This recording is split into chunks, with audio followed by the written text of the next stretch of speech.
Okay, camera's on. Oh. But I don't think it's to everybody. Here? Yeah, but.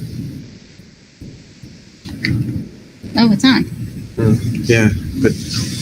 Okay, there you go. Eric, what do we got going here? We're not. Now you're on, I can hear you. Now we're on and we can hear? Is he presenting?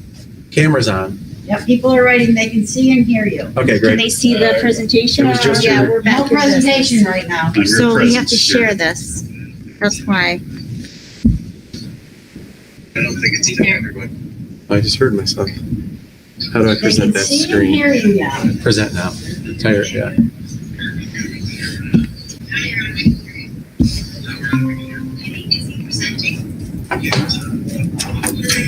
Okay, so now you have to go to your, right? Mhm. Can you see? But you gotta mute yourself. Slide it over. Yep. You good? I think so, but just stay a second until we get this. I think we're good. Okay. People can see me? Yep, everyone sees and hears you now. Okay. I am sorry about that. We should be set now. Lo siento, está bien. Gracias. All right. thank you, parents, for joining in. We have 3 of these presentations upcoming, and we posted that on the website in order to provide additional information in regards to our opening plan. And we're going to go through those slides. We're going to allow you to ask questions as we go through this. Also, I just want to point out something that's been on the news and just let you know, our plan was submitted to the State Education Department. It has been submitted to the Department of Health. We are set to open school when it's safe and when we're ready to do that and when parents are ready to send their kids. So please take that concern away. That has been submitted and we're fine. We'll get into this. So this updated plan is based on the current directives, working with Montgomery County Department of Health. It is required for all school districts, and it's what we're hoping to have in September. We'll be resubmitting this plan this Friday. And one big thing you'll see at the bottom of the screen is we are saying that once it's determined it's safe to open all schools, we're in the middle of a capital project. We have other pieces of this project that we're working on, and we're ordering PPE. We're constantly updating what we're looking at for lunch and that distribution. So when we feel that it's the most safe environment that we can have and we can open in the most safe manner possible, that is when we will open. And we are prepared to delay if necessary. We want to assure everybody that they're comfortable with sending their child. We have pushed back some of the dates that we had for opening before. We've been working closely with the Amsterdam Teachers Association and their other unions to discuss concerns they have, and we've listened to their concerns. And for that reason, we have a week or so that we've waited to have students in the building, which I'll get into in a second. So something that we changed, hopefully we know the parents and the community appreciate it, because we have over 800 is our number now, John? 800 people have signed up for the remote learning option. So it's a pretty substantial number. We want to differentiate and show you that the difference between remote learning and homeschool. So, all right. Yeah, you're good. Okay. You're good. They're trying to keep up with what people are writing, but there aren't questions yet. Okay. So when you have chosen remote only, the student is still enrolled in Amsterdam. They receive instruction through the district. Class work is provided by teachers in the district. Student participates in online classes and they complete assignments independently. They don't come into school. And then also our teachers in Amsterdam are responsible for grading. The difference is, and this didn't exist before, so remote only is new. We created it to meet the needs and to reduce the concerns of parents. Homeschool has always been there. So when you homeschool a student, you are saying that they're no longer the academic responsibility of Amsterdam. The parent or guardian is responsible. They submit an IHIP, which is an intent to homeschool, and it's a whole plan you have to submit. That goes to our BOCES representative that oversees that program. You have to have internet access and your own technology to complete those assignments. Parents are responsible for the engagement and completion of assignments and grading. Quarterly, they submit a report of attendance and their academic progress. So that's your big difference between remote learning and homeschool. And I think we got that point across and parents understood it because, again, we've had so many that have opted for that remote only learning option. So this option was added since the forum. In order to schedule our classes out and make sure they're balanced, we have an end date for this, and that will be August 19th. Initially, it was August 14th. We've had so much response to it that we've extended this time. The reason for this is we need to have our principals have the opportunity to work on the schedule. Teachers will have remote only learning periods if they teach kids off school premises. They'll have classes in school too. There might be some teachers that just teach remotely entirely. So we have to be able to build the schedule. And so we need a time that we say, okay, this is the number of students for the first 10 weeks. It will be the remote only learning option. We can't have students moving back and forth into it because we are all about the safety and health of our students and staff. So if we have half the kids all of a sudden that want to go back into school or half want to leave, it creates issues with the schedule. So this is the reason for that. We've extended it to allow people time to do that. So hopefully that's out there and people are continuing to register, obviously. And it's online on the district website. We have a ton of information on the reopening. There's specific links for this on the website. So the remote only learning option, K through 5, they have interaction with their students in the morning, and then 6 through 12, they have interactions in the afternoon. So it won't be that traditional model where they have the teacher available all day. That teacher will be in school teaching kids who are in school based on our hybrid model. So students that are remote only will get some interaction with their teachers in the morning for the K through 5, and then the afternoon for 6 through 12. On Wednesday, it is still that remote only day, so they'll follow the schedule of those students who are in school. It'll be a 9-period day that they will follow if you're remote only for 6 through 12. A big piece of our program is the sanitizing and PPE. So each room will have a sanitation station. There'll be disinfecting wipes at those. At each entrance, you'll have a pedestal where you can have automatic. Thank you. Do a little. Because right now I can only see remote learning in your. Where are you? There's a delay. There's a delay. Okay. I will slow down. No, you're on the sanitizing page. Okay, now I'm there. Thank you. All right. So one of the big things here, all students and staff must wear masks throughout the day, and when possible, we'll allow for short breaks. We've ordered over 1,000 face shields, 10,000 masks, and more are being ordered as often as we can and as our assets allow us to, because there's a huge financial cost to this. But our expectation is that students and staff will wear masks throughout the day. It's important to do it. CDC guidelines follow that. The state of New York said students didn't have to have them on if they were 6 feet apart. We feel that it's necessary, so we've asked parents to start having their kids wear them. We're all wearing them as we go to the grocery store and the restaurants and everywhere, so hopefully that's not that difficult. It's going to be necessary to get on the bus and to come into school. So other required components of this plan is we're working with the County Department of Health. Sarah Barenko has been a tremendous asset for us as we move through this process. We'll continue to put the media information out.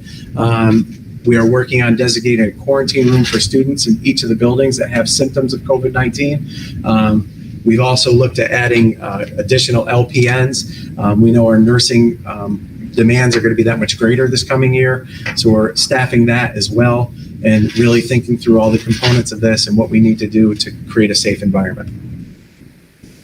Part of our program also is required to have testing and contact tracing. So again, that's working with Montgomery County Department of Health. All information will be provided to the department. They will oversee any testing. They will oversee if there's an event where someone has been tested positive, and they will follow the contact tracing. So we've been working with them. We will continue to. There was some confusion from the state when this was put out that we as a district might be testing students. I had huge problems with that. It's intrusive. It's not our role. Our role is to educate students in a safe environment. We can take temperatures, but beyond that, it really shouldn't have been on the district, which it's not. So we will continue to collaborate with the Department of Health. Good. Anybody? Okay. So the back to school schedule, as I talked about in the beginning, as you can see on your screen, hopefully, we have pushed back some time. So initially, we were going to have students come right after Labor Day. What we want to do is give our staff the opportunity to come into school, get used to the process, and to have training on all the new protocols for sanitation. So what it looks like here is that we will start virtual instruction on September 11th and 12th and go through teacher protocols and training for the teachers in the building. That week of September 14th through the 18th is remote only for all students except a couple groups. And those groups would be students that are new to the district. So we want to make sure we have an orientation so they can familiarize themselves with the buildings that they're in, that they can see adults. The pre-K and kindergarten will be just like parent-teacher conferences, one family at a time, every 15 to 20 minutes. We think it's important that pre-K and kindergarten teachers have the ability to see their kids and the parents can see their kids so they're comfortable coming back. And then we'll have, for self-contained classes, orientation will be shared at a later date, but they will also have an orientation prior to coming back to school. So what we're looking at is our first full in-person instructional schedule with those purple and gold groups that I'll get into will not start until September 21st. And but that first week, 14th through the 18th, students are expected to be online. As of now, the state has not waived the 180-day requirement. We're waiting on that. We're told that it probably will be, but we can't go with it probably will be. We have to make sure, because each day, if we're not having students educated, we get 1/180th of our aid reduced, which is a massive amount of money. So we have to make sure we're giving instruction in those days to students starting as soon as possible. So as I talked about, time will be dedicated for orientation the first week. We'll get the calendar out. There's been some changes. We're looking at, prepackaged lunch. There will not be a hot and cold line. They're not going to be serving portions. All lunches will be in bags, prepackaged, in order to reduce lines and to allow for social distancing. We're working on alternate locations within the buildings. So the building principals have been putting a tremendous amount of time in their own buildings in the respective spots to make sure that they have appropriate signage and procedure. So as a district, we have our overall plan, but each building has specific things that are unique to that building. So as you can see, we're trying to reduce the amount of time students are in the class, in hallways. We've worked on our filtration systems. We have the updated MERV filters ordered. We've encouraged teachers to have windows open to get outside when we can. We are not going to use lockers whatsoever. We've asked to not use gym bags as well or any type of backpacks. Everything needs to be in clear plastic bags. And we're really asking parents to reduce the amount of materials they send their students with, as everything, can have parts of COVID that could be sticking to certain materials, worse than others. So. I'm going to save them for the end if that's okay. That's fine. for Yep. you. Okay.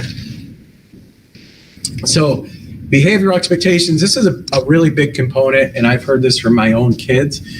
Just worried about what's the process? What if somebody rips the mask off? What if somebody won't wear the mask? We're following our code of conduct, but we've also made some updates to it as far as masks. The expectation is students will wear them. They won't be allowed in school without them. They won't be allowed on the bus without them. We have updated the code of conduct that I'll be presenting to the Board of Education on August 19th that talks about infractions and what we do as a result for disciplinary measures if those are not followed. So our expectation is they're going to follow the rules for the safety of our students and staff. It will be enforced. This needs to be taken very seriously. I ask parents to help and reinforce this, that it's incredibly important as we move forward that students wear masks and follow the code of conduct. Other parts are that we're asking parents to take their child's temperature before they come to school each day. We will be taking temperatures at the entrance. We're working on getting temperature scanners at the bus. That would be the best case scenario. So that part we don't know because, again, these are products that people have never used before. We're never really in high demand. And now across the country, they're all in high demand. So as products come up, we try to get them. We're working on it. There's a substantial cost to those. And then, as you can imagine, supply and demand on those is very difficult as well. So we are working on it. This is why we've kind of extended our time for opening to allow us to get these things in order and to make sure we're ready to open. It's not absolutely necessary that we have those scanners on the buses. It's something we would like to have. If we can't, we have daily screening and temperature checks at the buildings. And we will always have all of our desks and everything set to be 6 feet apart. So as we talked about before, we have contact tracing, we have protocols in place for disinfecting, and we're following all the guidelines for reducing materials throughout the day. Other pieces, obviously, we're restricting visitors. And that first week, we talked about students and staff will be trained on the hygiene and proper techniques. Our custodial staff is getting training from Hill and Marks on how to improve their cleaning and take it to the next level to ensure that we're meeting those standards. So that'll be ongoing throughout the year, but also up front, we'll have a lot of that to start the year. So this is part of the schedule we talked about before, and this hasn't really changed for parents that maybe tuned in previously. So we're following that hybrid model with groups, but it's only 25% of students, so it's only 1 day per week for elementary. This is set to change if we can and if we feel it's time to. Next week, we will be sending out the gold and purple groups and also your elementary schools, right?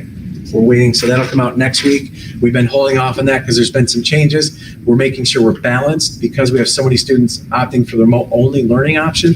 We want to make sure the classes are balanced within the school day as well. So this is all coming together. Normally, this could be done in a normal year. This is far from a normal year, so we are waiting until we get all those requests for the remote-only option, and then we'll be getting those schedules out to you. And I know a lot of people are anxious about finding out about their elementary schools and whether they're purple and gold. It's based on neighborhoods, so we'll get that information out. So we're obviously modifying the traditional schedule. We're having staggered times to allow, for less issues of, kids congregating and really allowing that. Those virtual days, students are going to be asked to participate. That's Wednesday for all students throughout the district. That's a virtual day for every student with the exception of special education students who might get related services on that day. So we're working on that plan, how that would look. But we want teachers, online with students. We want kids engaged. We know from the March and last year that students weren't as engaged This is new to everybody. So that Wednesday is meant to be that you have a class at 8:30. You're expected to log on at 8:30 and see your teacher at that time. So we really want to expand on that and make it more engaging as much as we can, and we welcome your feedback. Lunchtimes, the principal's been working a lot with this. We've met with Bob Barden from the Abbey Group in regards to the process and how we go about doing this for his staffing, how we get meals out. So as you can see up here, lunches are still a half an hour apart, but the lunchtime runs for an extended period of time. It's the only way to do it to allow for social distancing. Students in the elementaries are going to be eating in their classrooms, and all lunches will be prepackaged. So here's your schedule. We will get this out to students. They will have a schedule before they come into school, but we wanted to make sure parents saw that just to put them at ease that there'll be smaller lunch capacity, but also extended time that we have lunch throughout the day. Okay, 6 through 12 is following the same schedule. So 6 through 12 has that modified schedule, the hybrid days that we had spoken about before. I want to get into their lunch times. So there's 4 lunches for the high school, starting at 9:48. So it's an early start, but in order to have that time in between to clean and sanitize, we are using the cafeteria in the middle school and high school. So we need to be able to have custodians come in and clean the tables. They have the desks set up in the cafeteria to allow for social distancing. We're not using your traditional tables because of all the changes. So we're changing as need be as we go forward with this. So there'll be 4 periods of lunch spaced out throughout the day. You can see the logistics of this, that there's a lot of time has gone into it, starting lunch at 9:48 and finishing after 12 o'clock. So it's a long, extended time, and it takes a lot on the Abbey Group and our lunch folks to be able to get this out and then have the cleaning in between. All right.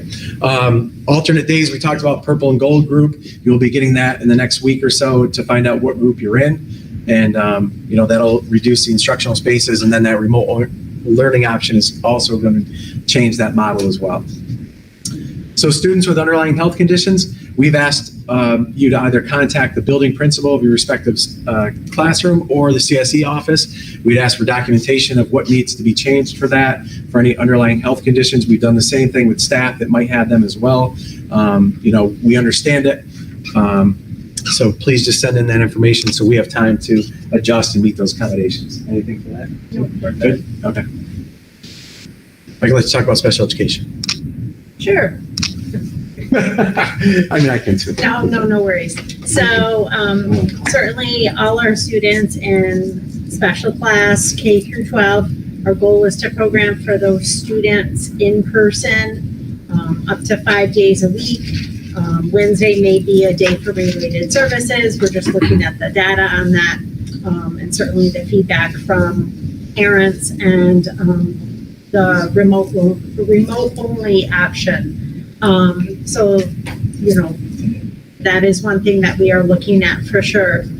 Those students who are in the gen ed classroom who have that consultant teacher or known as DCT services or have resource room, those students will follow their cohort. So again, that purple and gold, they'll attend 2 days a week in person and the remaining 3 days will be remote instruction. All goals, all services within their IEP will continue to be followed. There will be a combination of related services, both in person and remote as well. Okay, thank you. I appreciate it. John had said we're getting a number of questions in regards to backpacks. We really do not want backpacks in the school. This is across the state. We're asking for limited materials. Essentially, for majority of grade levels, it'll be Chromebooks. So those materials should be reduced. You shouldn't need a backpack. Students that bring a lunch can bring it in a plastic bag. We want all clear plastic bags as much as possible. So hopefully that answers that. CTE, so Career Technical Center, I just met with Jada Traglia today. They're, have an online component to their program. They're following a hybrid schedule as well. Our students who are in CTE are welcome to go and drive themselves to the CTE program on days. So if you're a purple student, you're only in school Monday and Tuesday, you're allowed to go Wednesday, Thursday, Friday to the CTE program. There'll be more information coming out from CTE on that. We're one of their largest customers of the most students sent there. So they are working collaboratively with us to allow our students an option to go there on their off days. Specific questions, you can send them to me. You can also send them to Jay DeTraglia, and we'll post the frequently asked questions with answers to those as well. Is that most of it, John? You're asking if they're in the ROL program, or they be going to BOCES? So yeah, there's a question with that. And so if your remote only learning option, that was still kind of up in the air because remote only learning started a week ago. Our basic premise was yes, but there's some safeguards that we had in place that you need to be scanned for temperature. So if a student is remote only, they're not coming in our building and getting tested. So if they're going to that building, they'll need to have their temperature scanned. That was the only concern. So that's something we need to have in more detail of how that's going to work. So we'll talk about that more and get information out about it. But that was one of the concerns that was brought up in regards to that testing part of it. Special education, obviously it's always important for that collaboration and communication between families and teachers. We will meet all the IEP goals and anything within students' programs. We'll ensure that, related services like occupational, PT, OT, that all those components are there to ensure that you're getting those individual needs met. So it's difficult. We're working on it. We will have that, but understand that it's a totally different environment that we're working on now. And if students are remote only, how we do that process. So there's a lot to it, and we continue to work on it. Again, new for everybody. We welcome your feedback and concerns. So as I stated before, one of the big things for us was equity of access. So we put in an order for almost 1,000 Chromebooks right now. We're working on getting the Chromebooks back that we had distributed last year. That is a concern. We asked parents to reach out and get those back to us. But in addition, as far as connectivity, we're working with Spectrum. Did we post this to the website that they can reach out for Spectrum too? Okay, so this is posted to the website to get uninterrupted service through the Wi-Fi, working with Spectrum in the school district. In addition, we just ordered 100 hotspots that would allow you to have access through the cellular towers. If your home doesn't have cellular service, you can use the Spectrum or vice versa. So please reach out with questions with that. We want to make sure everybody has access. Also, I want to thank Centro Civico. I had a great meeting with them about 3 weeks ago. We have on the board agenda to allow 20 Chromebooks to go to Centro Civico to their computer lab to get access to students where they live in that area in a secure environment that's monitored. So we plan to have 20 Chromebooks there to really expand on access for students. So thanks for your time in that meeting and for all the work you do at Centro Civico. Extracurricular, Mr. Nolan, want to talk about sports? On hold until Still on September hold. 21st. September 21st. No, September 21st, are we waiting on guidance, or September 21st fall sports are supposed to start practice?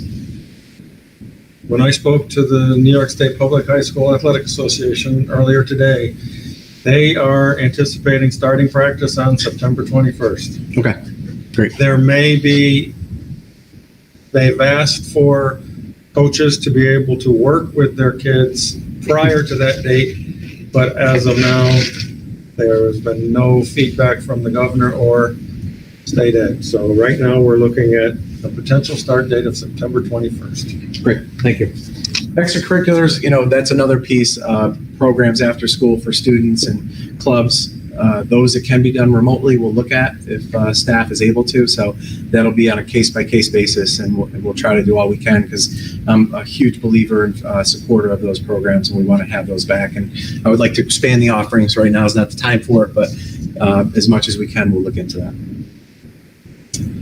So we have flexible models. Our building principals, our administrative staff at the central office have all worked closely together to build schedules that were flexible and allow for changes. So we have schedules that would allow us to go from online only to in-person, or if we're in-person to switch to an online only if we were forced to close. So, that'll vary by grade level, what the availability of the teachers will be. But understand that, we've worked hard to allow this schedule to accommodate the needs of students and to change when necessary in order to meet the demands, or if we're shut down because of COVID, percentages go up above what Governor Cuomo would set as the standard. And again, it's going to be basically the same 6 through 12 as it is K through 5. Student attendance will still be taken. That's an important part of it. Last year, we didn't have to have participation or attendance taken. This year, it's required. The school's held accountable for this. It's one of our components of the ESSA program, which is the Every Student Succeeds Act. Chronic absenteeism is a concern, so we have to make sure that students are logging in, that we can confirm that they have been in attendance and they've been engaging with teachers. So we ask for your support with that as the district's held to that accountability level, and we really need to focus on that for this coming year. So the hybrid days, allows for less transitions, less students in the building, less ability or exposure for contact, and it's a cohort approach. So those purple and gold groups are considered cohorts. It allows us to get students in for the SEL, the social emotional learning, in the building. We know the importance of students being in the building and following that structure. We also know that there's concerns from a lot of parents. So that hybrid model allows for both and allows us to pivot if need to change. So this is one of the schedules we proposed, just so you saw what the purple and the gold group would look like. On this week 1, purple group goes Monday, Tuesday. That remote learning with deep cleaning is Wednesday, and then Thursday, Friday, the gold group comes in. And then the week 2, it follows the same pattern. We talked about this last time. We, recommend that people wear masks as much as you can. All the adults are wearing them here, as much as we can. We keep our social distancing, but again, try to have students wear those to get used to them. It's going to be necessary. So please look at that and try to schedule those times to allow your students and children to do that. Here's our contact information. It's on the website as well. If you have specific questions within these areas, please reach out to us. We're constantly fielding questions. I know we have a lot to go through. We will answer as many as we can. A lot of them are common questions. We're putting those in the frequently asked questions bank, and we'll continue to update that as well. And then some housekeeping items. We are working on the schedules, the bus assignments, and there'll be a mailing very soon. As I stated, we're waiting on that remote-only learning option to get final numbers on that. If you haven't done so to make arrangements to return your Chromebooks, please make sure you do. It needs to get serviced, it needs to get disinfected, and then we'll work on the distribution of the new Chromebooks. And then summer meal distribution will end August 21st, and it will not start up again until September 8th. So we'll keep sending details on that. We put a note out in the meals today that hopefully got some of the information out about the meal program in this forum itself. So keep going and picking up food, and we'll continue to provide information in as many spots as possible. We appreciate your time. Any questions that haven't been answered, please send to the email, the reopening public questions at gasd.org. And also, I know we have them here. So if you want to go through now, Okay. Nancy. All right. So there's still some I haven't gotten to, but will teachers be wearing masks while teaching? Yeah, the expectation is that teachers will be wearing masks when teaching. If social distancing is allowed, I would say they'll take breaks just like the kids will, but we would expect they will. Lower elementary are working on getting masks that have a clear front, but that's the standard that we're setting. Yes. When will families know what days their children will be going to school so they can arrange childcare for the other days? We're putting it out Letters are going out Friday, so we're hoping. this Friday, so the Yeah. 14th. This Friday, the 14th, the letters will go out. Right, so hopefully have by beginning of next week. And to piggyback off of that, the several questions are, I have children in different buildings. Will they be attending school on the same 2 days? So as long as they're in the same household, in the same neighborhood, yes. So that was one of the things that when Dr. Ray was here, he worked with Eric McCleary, he worked with a number of other people, a really great collective effort on their part. The neighborhood model allows for those students living in the same household to have the same days. That's the point of it. So siblings are together, assuming they're all in the same house. So there might be some exceptions, which there always will be, but generally that would allow for them to be on the same purple or gold group.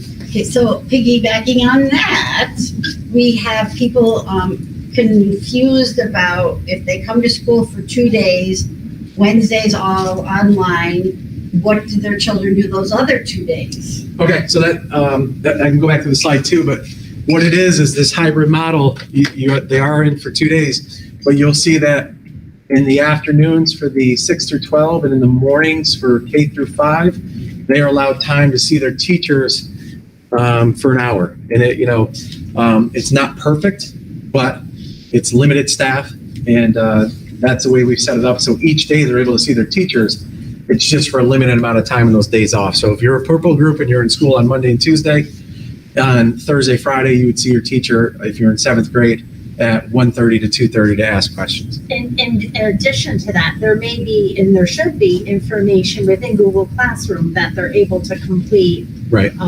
in addition to that in-person time. True.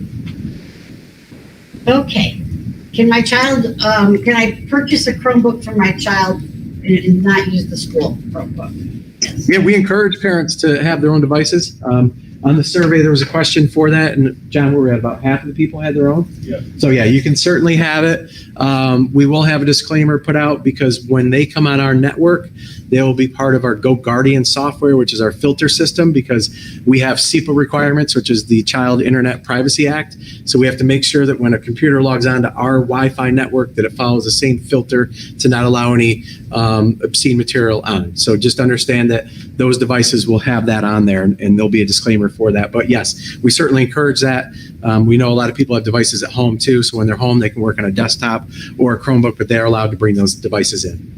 Will Good question. students be expected to carry their computers back and forth to school, to home? What we're hoping is that the computers stay at home. So when they're in class, in the building, they're working with the teachers. They have a limited amount of time with the teachers, so we don't necessarily want that much technology used, and there'll be a limit of it. If we were expecting them to bring them back and forth, you could have a lot of accidents or forgetfulness. I know my son probably would forget it half the time, quite honestly. So we're asking them just to keep them at home, and then the instruction at home will be, or in the classroom will be the Clear Touch that we're using, and maybe some desktop computers and things like that. But, generally we want to engage students and use technology to enhance lessons. Right now, they're going to spend a lot of time on technology, so I don't think it's a bad idea to have less when they're here with their teachers. But good question. Thank you. If my child decides, or we decide as a family after the first day of school to switch to remote learning, is that a possibility? We're really, you want to answer? So what we put in our plan is they need to decide, once they opt in for remote learning, they need to stay until the first trimester for secondary and the first first trimester for elementary and the first quarter for secondary. So they can opt out, again, first trimester for secondary and first quarter for elementary. This So was vice versa. This a is the kid who other way. comes to school, So this starts is- the in-school model, but wants So to they go to can opt remote. out, same thing, it's reversed. So basically, they can opt out the first trimester for elementary and first quarter for secondary. Yeah, we're asking Yeah. parents to commit to that. And I did have that question asked a couple times today because, if their student finds it in the first 2 weeks, they're just not comfortable, and they want to go to the remote only option. We would love to accommodate those requests.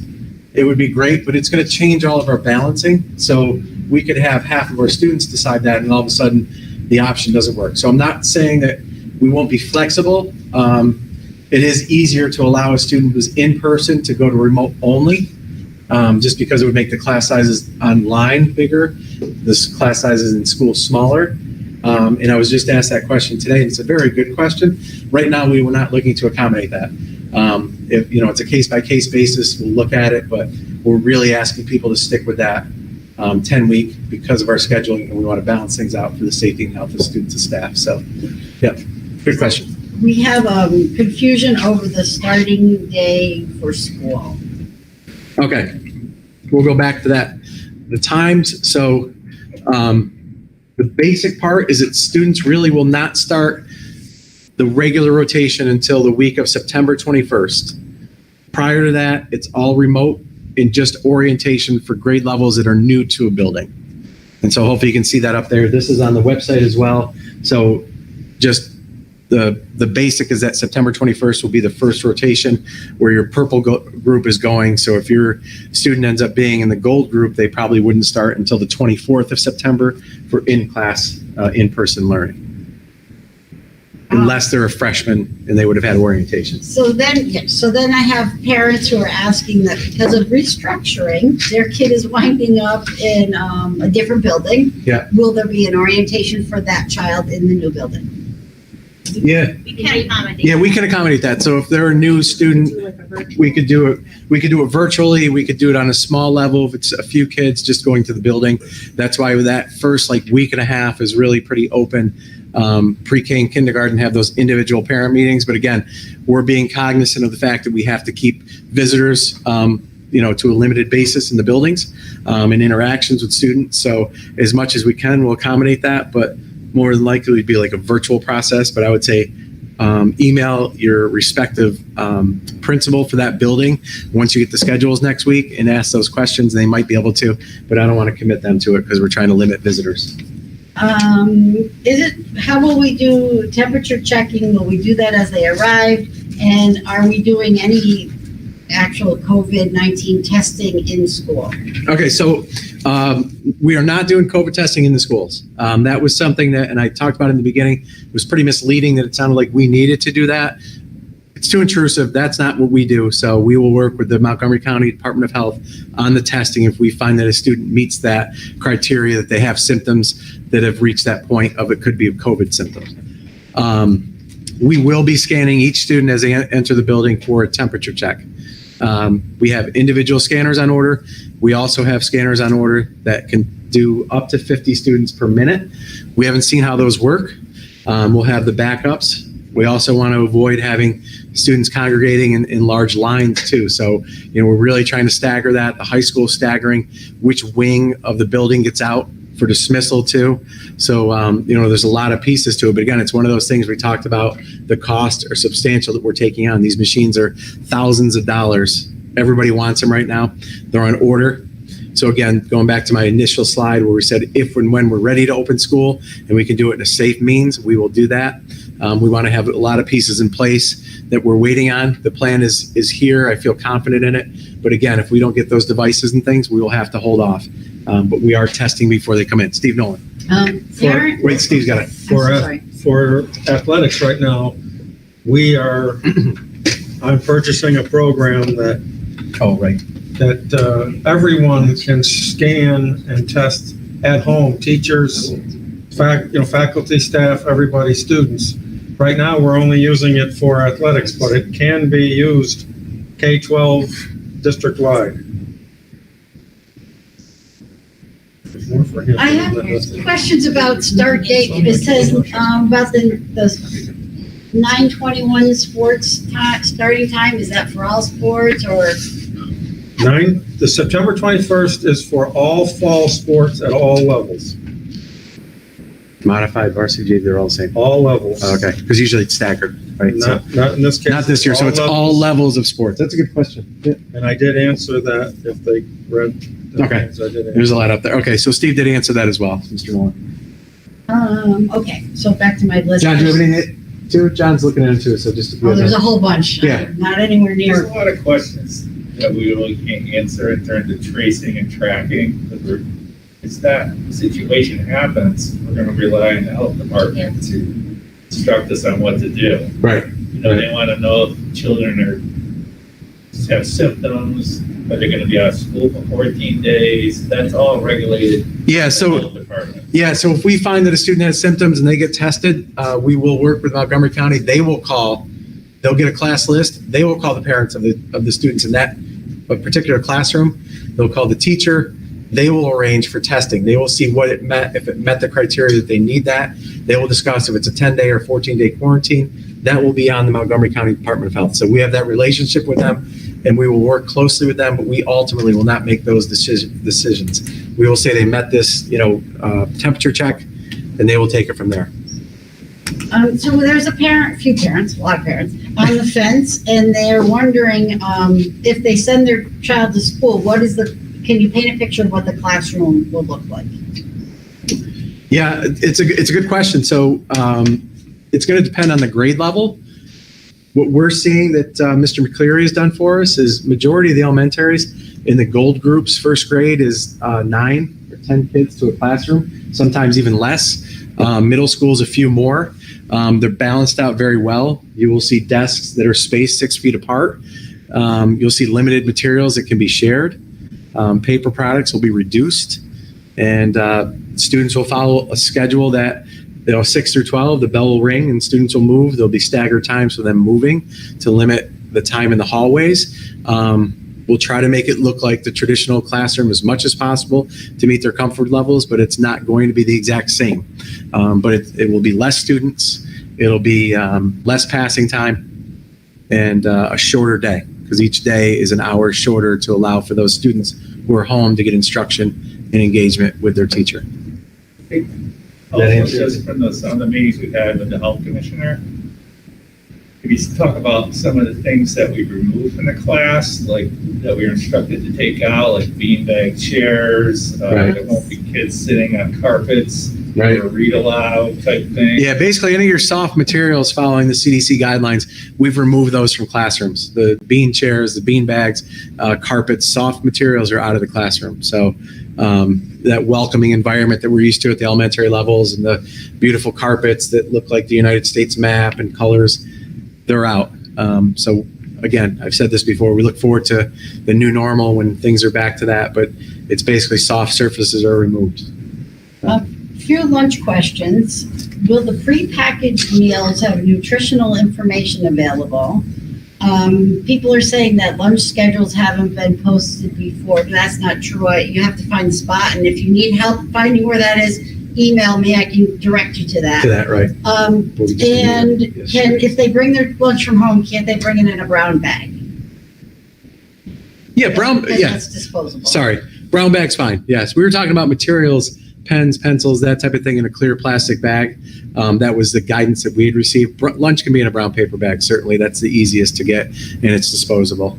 And the nutritional information, he does post that. So Yeah. if you go when it's posted, when the lunch schedule will be up, you go to that page and you hover over what the lunch is, it gives you all the nutritional information. Good, thank you. Yeah, so that's the Abbey group that does, we contract out with. They will post all the nutritional values of each lunch and have that up each day, and it'll be prepackaged for the students. A parent who does not have a printer, she's concerned, if she's chosen the remote model because her kids have issues, medical issues, will someone be able to provide her with worksheets? If there are worksheets that are needed. Yeah, we've last year in my other district, we had been putting out packets for families to pick up. We'd have to talk about that process in order to get that. It'd be a lot of printing. We will do all we can. It would be at that building level, and that teacher, I'm sure they could work with you to get those materials if need be. We don't want to print thousands of pages a day, but certainly in individual cases, we would meet those demands and needs that would allow for an educational process for a student. So yes. Okay, then we have a few people concerned about the arrival and dismissal of when they drop their kids off at Lynch, because traditionally they walk down a path to the school and walk back. How are we going to keep them social distance? And about wearing masks. Will they be wearing masks back and forth from the car to the school and all of that? I mean, we'll ask parents to enforce, that rule with kids to wear them, but really until they're in the building or in line in the building, we would ask kids to wear them, but we can't force them. That's the reality. We can't force them right when they hit the sidewalk. They won't be allowed in the building without a mask. We're ordering as many temperature scanners as we can to avoid students congregating and waiting in line to get scanned. We'll have monitors out, keeping social distancing as much as possible. Our staff, all of our resources, human and capital, are stretched thin. So we'll have as many people out in the hallways, checking bathrooms, keeping social distancing in hall passing times while students are waiting to get into the school, while they're dismissing. So we'll do all we can to limit that time that they're close together, and we will continue to enforce social distancing. And Liz Mrs. Hannon did write to me just to let you know that she does have already in her plan that staff will be on that path to make sure that the students are following social distancing. Okay. New visions, we did that. Other, people have questions on, right?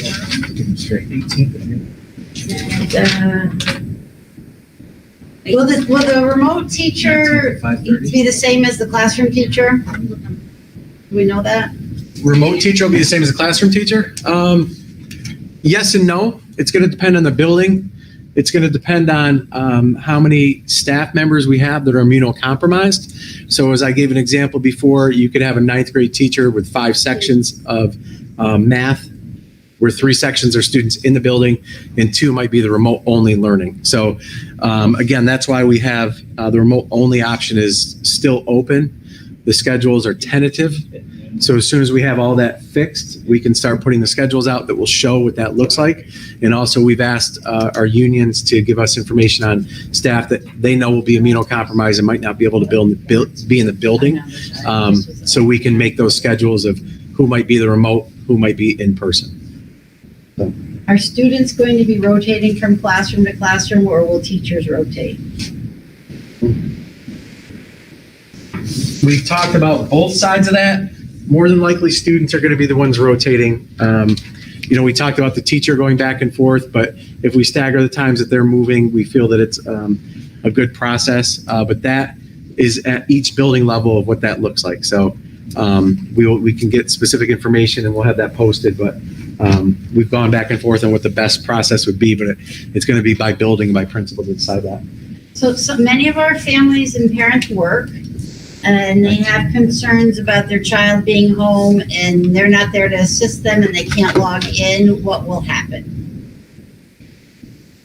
Okay, so a lot of our families, parents, fathers, mothers, whatever, they all are out working. Their kids are at home doing online learning, but they can't log in. They're having difficulty. What will happen? That's a good question. We have limited IT staff. We could try to create some type of helpline or an email that they could send, but if they can't get online, that doesn't work. It's like when your phone's not working, how do you call the phone company? But Have to call the school. yeah, I would say just have them call the school and they'll try to walk them through it to get through those steps. They can call whatever building they're in. I would just ask parents to supply the phone number, print it off the website for, whatever respective building your child's in, and let them make sure they have that phone number and they can call the school and look for assistance, and we'll do all we can to accommodate them. And then there's some they're working parents and they have younger children and they won't be able to log on until 3:00 when their parent is home. Yeah. Is that going to be a problem? Is she going to be marked absent for the timed meetings and lessons? Well, yeah, that's Wednesday is the day that it's remote only, and we would ask that they follow that schedule of the building for 6 through 12 especially, and we do have to have participation and take attendance. So we would ask that you really try to get the kids on throughout the day. We specifically have times that they'll have class, so they're engaged and have a time that they, have to get up and log in. I talked about this with my own kids. I had one that was sleeping till 11:30, and my daughter was up at 7 doing her work, but they had no scheduled time with the teacher. So we tried to structure this so we would schedule time with the teacher. So we would ask you to have, try to get as much set up as you can for access. Other than that, though, on some of those days, they'll only have that hour with the teacher on the opposite days. So, it's important that they get that time with them. If they can't, they would be marked absent and it would be non-participation. So. Will teachers have video in classrooms during in-person class? Will students in the virtual setting sign in? And what is the plan for communicating and asking questions on the general practice of teaching and learning? Well, it'll be the same format we're using. They'll be able to post questions. One thing we're making sure we're not doing is there won't be a simultaneous teacher working with kids here and then having students virtually. So we know that there's concerns, you have to monitor the students that are in your classroom. So we would only have a teacher working either with the class like here or working virtually. So it wouldn't be together. They would be separate. Those teachers that have different sections. So students that are virtual will be able to post questions to the teacher just like they normally would that you're doing tonight. If a parent, it doesn't help work with their work schedule, can they change the 2 days that their child is assigned? If you can change it, we're really trying to stick to those assignments. Extenuating circumstances, we could look at it, but if we start altering the schedule, it throws the balance off. It's, then transportation's off on it. We have a certain number of kids on each bus. We can only put a third of the kids on a bus. The balance is important within the classroom. So just picture if you had, 20% of your kids wanted to switch from purple to gold. Now you have 20% more kids in gold, and the class size might be more, and it doesn't allow for the social distancing. So we would be very cautious to allow those changes. for the safety of our students. And we understand it, but really, once we start making those changes, it throws everything off. This is a middle school question because the middle school is known for the heat that happens upstairs and some of the rooms don't have windows. Will they be allowed to have fans in the classrooms with that? That's going to be by building. So one of the reasons on that second slide where we talked about if we are not ready to open, we will not force it to be open. Lynch is under construction. And so we have meetings with the architects. Ms. Hannon has gone through and pointed out places that she wants to make sure are set and concerns. There's new air handlers coming. We're getting air conditioning in the building. They're supposed to be here in about 2 weeks and then set up. We are hoping that is done prior to school opening. So, you know, the hope is that it's ready. If it's not, we'll wait. If we could have fans in the building, we probably would make exceptions in certain places. It's an unusual year, so we'll look at each one on a case-by-case, classroom-by-classroom basis, making sure it's safe. So just a couple more. We talked about the computers. We're not asking parents or families to let their kids bring computers to school, even their own Chromebook. We don't want them in school, right? Because there's misunderstanding. Oh, I did say that, yeah. I did say the BYOD, the bring your own devices, so. Right, and at Yeah. secondary, are they bringing their device? The whole, what the plan was is that students would leave their devices at home. Going back and forth with them had some concerns. So, and I did say, if you're going to bring your own device, you would be on our network. So those plans could change depending on the grade level in the building. As of right now, what I'm saying is we want the devices to be left at home. In the future, students, we encourage you to bring devices in a normal time. Right now, we're going to ask them to be left at home. We'll put out guidance if that changes at all, but that is a really good question. So, Let's see. I think that's If it. my child is being taught remotely, will they only have 3 days or will they have remote learning every day? So if they're remote only, they will be every day. They will have a day that they will working with a teacher. They will work 5 days a week. Wednesday, they'll follow the schedule of all the other students in 6 through 12, and in some extent K through 5, they'll have the same thing. They'll log on and be in all their classes on Wednesday. Other days, it will not mirror the day of the kids that are in school, but each day they will have access to their teachers, even if it's for an hour. Steve Nolan. There's been a couple of different questions. You have to differentiate between extracurricular activities and athletics. Athletics is remote-only students, as long as they're taking the required number of courses, which is they need to take three courses and be enrolled in physical education and be receiving grades for those.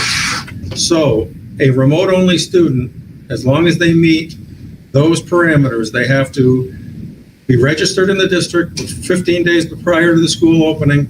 They have to at least be there for 80% of the instruction, and they have to be in 3 courses plus physical education. And they can participate in athletics being a remote-only student. Other extracurricular activities right now, we are not doing Right. at this moment. So when we're talking about Sports and extracurricular. extracurricular activities right now happening on September 21st, that is only interscholastic athletics. Right.